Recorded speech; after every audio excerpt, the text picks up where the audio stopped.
Father, in the name of Jesus, my Father, Lord, and my God, I pray, by the powers in your blood, whatever needs correction in the life of your daughter, Father, Lord, correct it. In the name of Jesus, everything that she desires, Father, Lord, do it for her. Write her name in the book of life. Thank you, my Father. In Jesus' name I pray. Father, in the name of Jesus. Father, Lord, I commit your daughter into your hands. Lord, I lift her up unto you.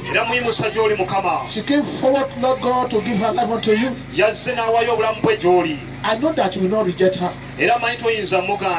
Father, Lord, in place of shame, take away shame from her life.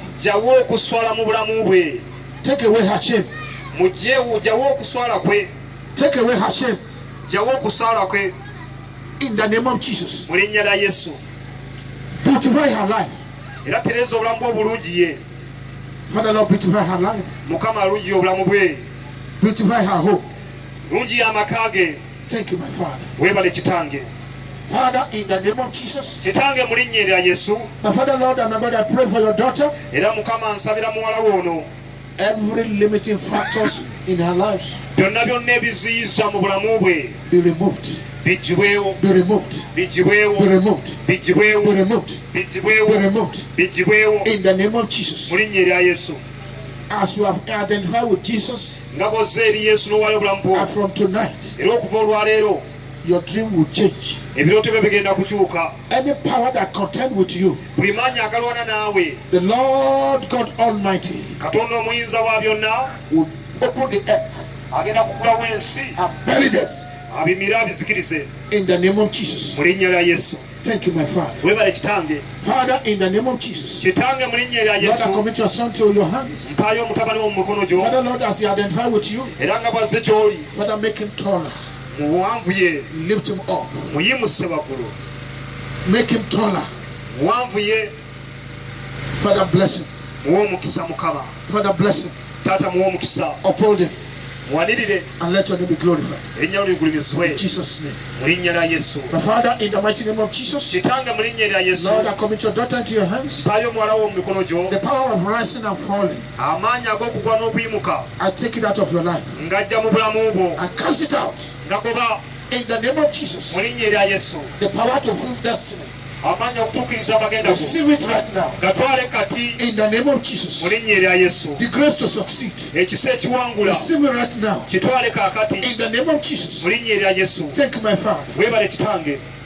Father, in the name of Jesus. Father, Lord, I pray that to you. Lord, this is your son.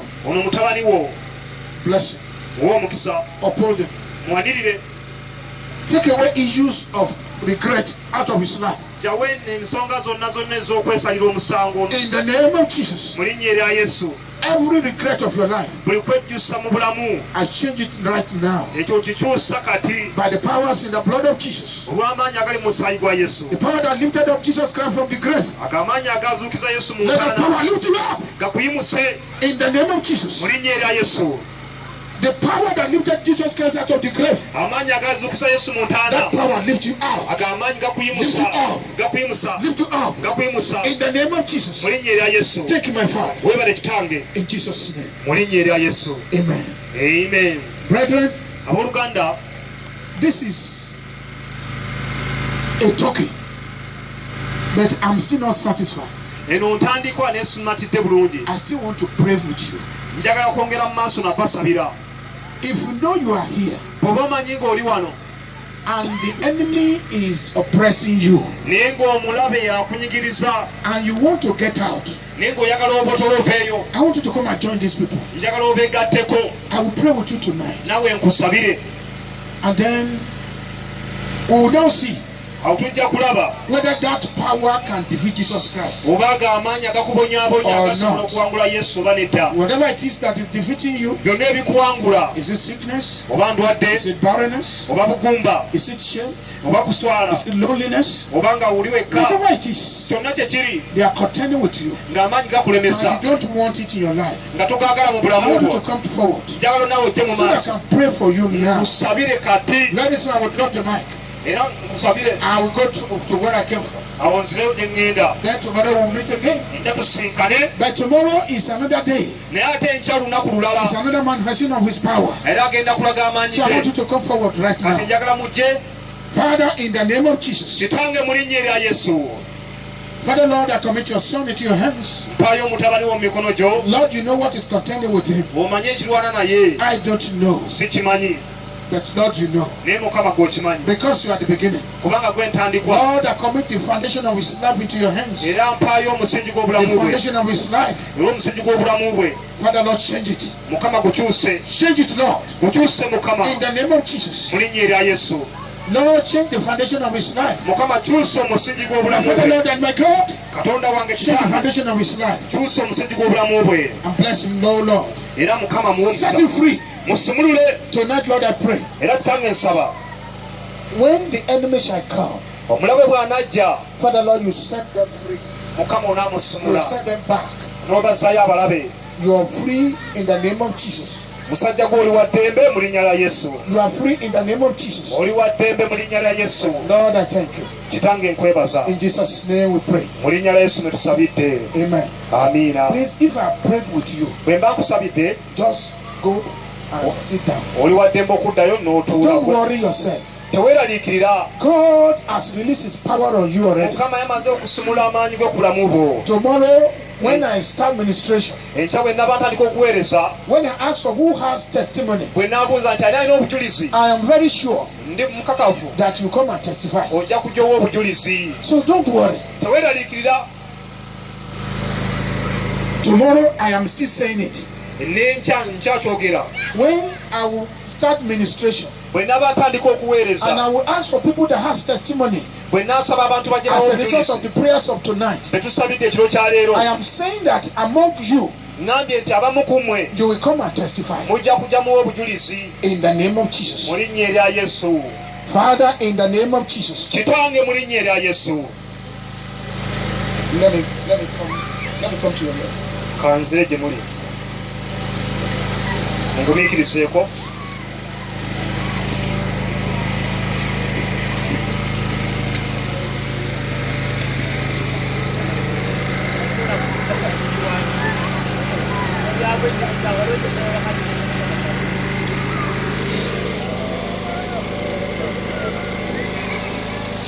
Father, in the name of Jesus, my Father, Lord, and my God, I pray for your daughter. Whatever it is, Lord, that is contending with her life, I command that power now to lose its hold on you. In the name of Jesus. Every chains in your life be broken. Let the chains be broken. Let it be broken. Let it be broken. In the name of Jesus. Thank you, my Father. Father, in the name of Jesus. Father, Lord, I pray for your daughter. Lord, I pray that God Almighty, you will strengthen her.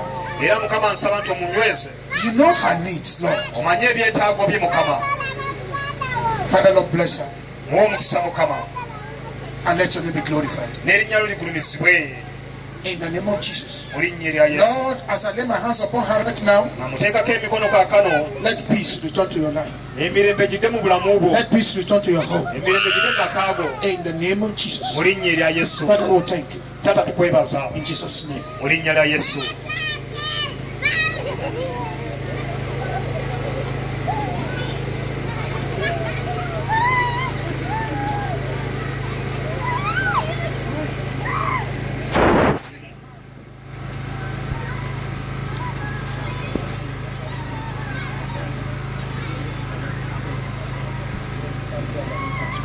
Father, in the name of Jesus, Father Lord, whatever it is that is troubling this part of your daughter, it is written.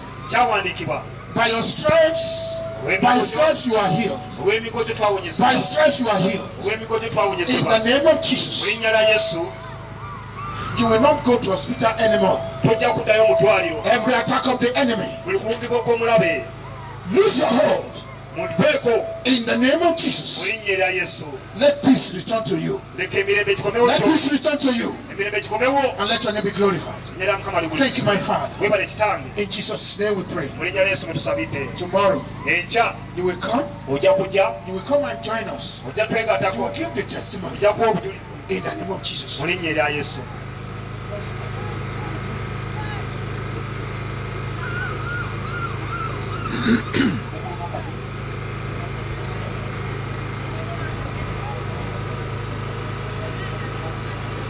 Father, in the name of Jesus.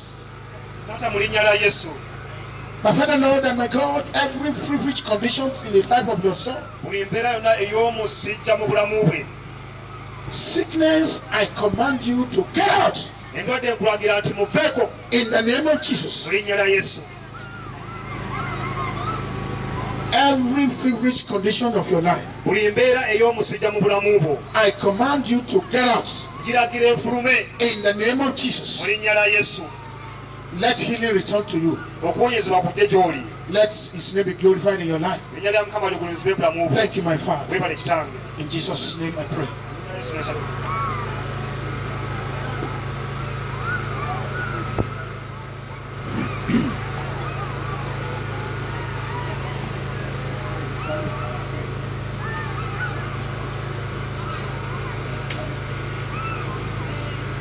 And Father, in the mighty name of Jesus, Father Lord, I pray for your daughter.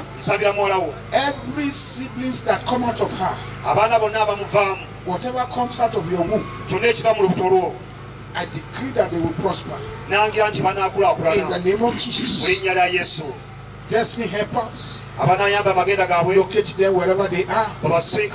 In the name of Jesus, I pray that the Lord God Almighty will send unusual helper to you.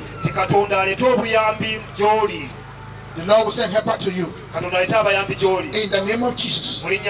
The Lord will send helper to you. In the name of Jesus.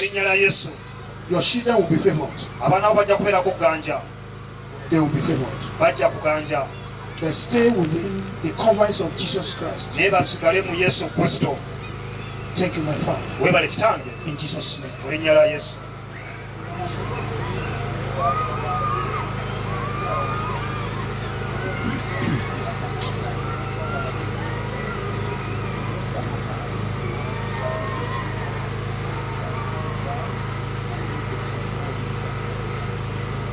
Father, in the name of Jesus,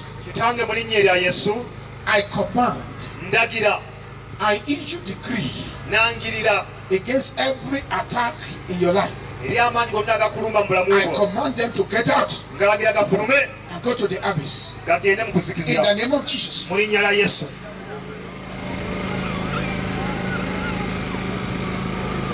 I will advise you, sir,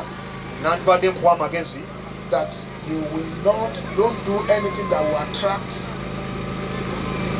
those powers to you. Don't do them.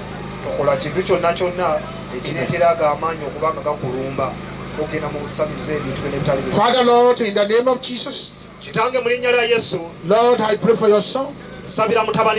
It is written, if the son will set you free, you shall be free indeed. Tonight, I stand on the authority in the word of God, the one that cannot lie. I set you free. Whether the devil like it or not, I set you free. In the name of Jesus. Whether they like it or not, whether Satan like it or not, whether demon like it or not, I set you free. I set you free. I set you free. In the name of Jesus. Thank you, my Father. You are free. You are free. You are free. In Jesus' name I pray. Amen. Amina.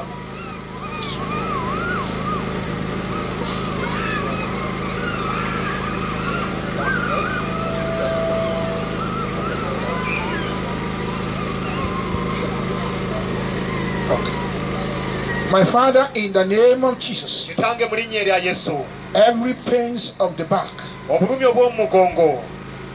Lord, as I lay my hands on that part right now, let healing virtue begin to flow. Let it begin to flow. Let it begin to flow. In the name of Jesus.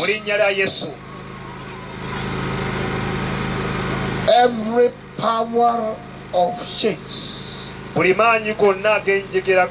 Every powers of chains. I stand against you. In the name of Jesus. In the name of Jesus. In the name of Jesus. You are healed. You are healed. In the name of Jesus. Tomorrow you will come. You will give God the testimony. In Jesus' name. Amen. Amen.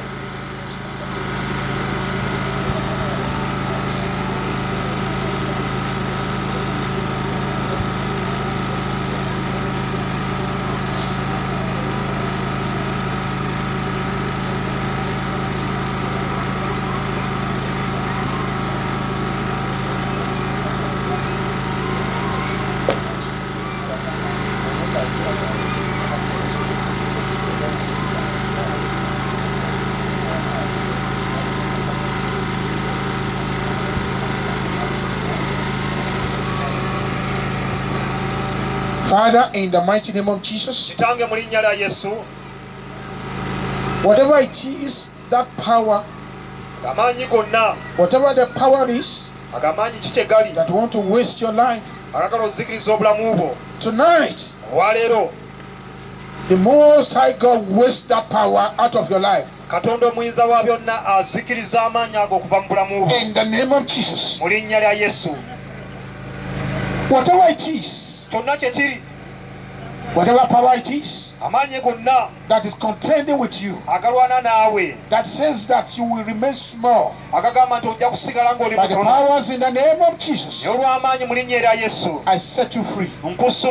Whether the enemy likes it or not, you are delivered. In the name of Jesus, you are delivered. In the name of Jesus. Thank you, my Father. Lord, I lift up your son into your hands. I lift up your daughter into your hands. The Almighty God will send help to you.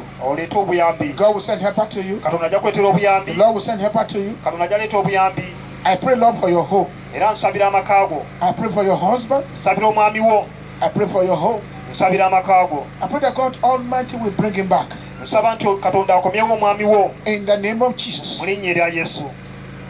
The Almighty God will talk to him tonight. The